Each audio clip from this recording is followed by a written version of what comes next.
अच्छा, इसका भी यही है पैथोजेनेसिस क्या है कि हमारे पास रिफ्लेक्स इसोफेजाइटिस में रिफ्लेक्स हो रहा है, गैस्ट्रोइसोफेजियल रिफ्लेक्स डिसऑर्डर है, जिसकी वजह से हमारे पास लोअर इसोफेजियल स्फिंक्टर जिसकी पैथोजेनेसिस ये है कि हमारे पास लोअर इसोफेजियल स्फिंक्टर जो है वो रिलैक्स हो गया है। ठीक है, हो सकता है कि हमारे पास वेगल पाथवे जो है वो हमारे डिस्टर्ब हो गए हों, और हमें पता है कि इसकी जो वो है क्या नाम है डिस्टेंशन, वो किस वक्त हो रही होती है कि हमारे पास गैस्ट्रिक डिस्टेंशन है, या फिर गैस है, या फूड है, या फिर माइल्ड इसोफेजियल फेरेंजियल स्टिमुलेशन भी हो सकती है जो हमारे पास इसको स्टिमुलेट कर सकती है। तो देखिए पास जो लोअर इसोफेजियल स्फिंक्टर है वो कब का पूरा होता है, रिलैक्स के फोर्सफुल ओपनिंग हो रही हो, हाइपोटेंसिव लोअर इसोफेजियल स्फिंक्टर है, किस वजह से कि एब्डोमिनल प्रेशर बहुत है। अगर हमारे पास एब्डोमिन का प्रेशर बहुत हाई हो जाएगा, इसके रीजंस होते हैं। अगर हम इसके मैकेनिकल रीजंस देखें कि हमारे पास किस तरीके से हो रहा होता है कि बहुत ज़्यादा कफिंग हो रही है हमें, तो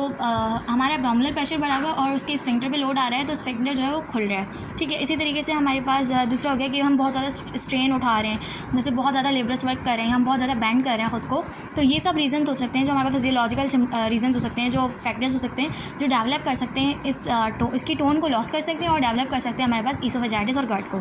ठीक,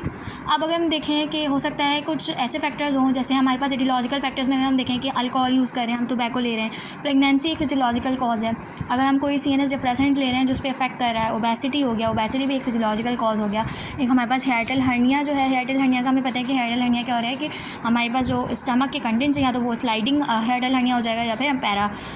पैरा इसोफेजियल हर्निया हो जाएगा।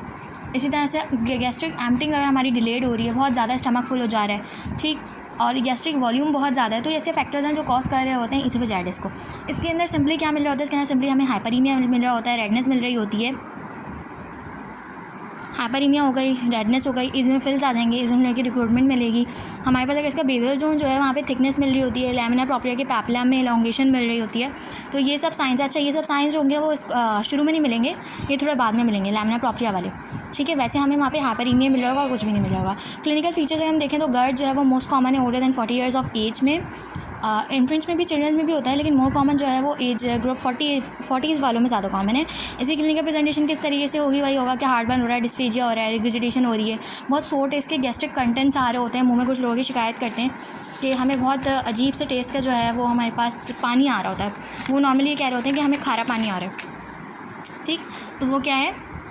वो हमारे पास गैस्ट्रिक कंटेंट जो होते हैं वो वो ऊपर आ रहे होते हैं, रिगजिटेट हो रहे होते हैं। इसी तरीके से हमें हो सकता है कि अगर बहुत ज़्यादा सीवियर अटैक हो तो चेस्ट पेन हो रहा हो और हम उसको समझें कि हार्ट डिजीज़ है। अच्छा, अब इसको हम ट्रीटमेंट किस तरीके से कर सकते हैं, ट्रीटमेंट हम कर सकते हैं प्रोटॉन पम्प इनहिबिटर्स दे सकते हैं, या फिर हम हिस्टामिनिक ब्लॉकर्स भी दे सकते हैं, लेकिन सबसे ज़्यादा हमारे पास जो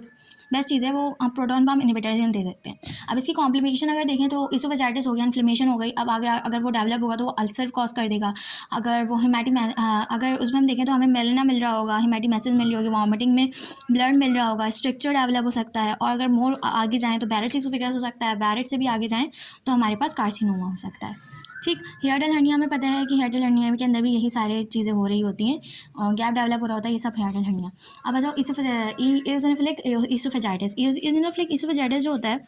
ये जो है इसके जैसे फॉर एग्जांपल इसके सिम्टम्स ऐसे होते हैं कि फूड इम्पैक्शन हो रही है, डिस्फेजिया हो रहा है, फीडिंग इंटॉलरेंस हो रही है बच्चों के अंदर, और गट लाइक सिम्टम्स इसके अंदर भी आ रहे होते हैं, लेकिन इसके अंदर कार्डिनल हिस्टोलॉजिकल फीचर जो हमें मिलता है इसके अंदर हमें बस इओसिनोफिल मिलेंगे, और जो होंगे वो सुपरफिशियली होंगे, बहुत ज़्यादा इओसिनोफिल होंगे,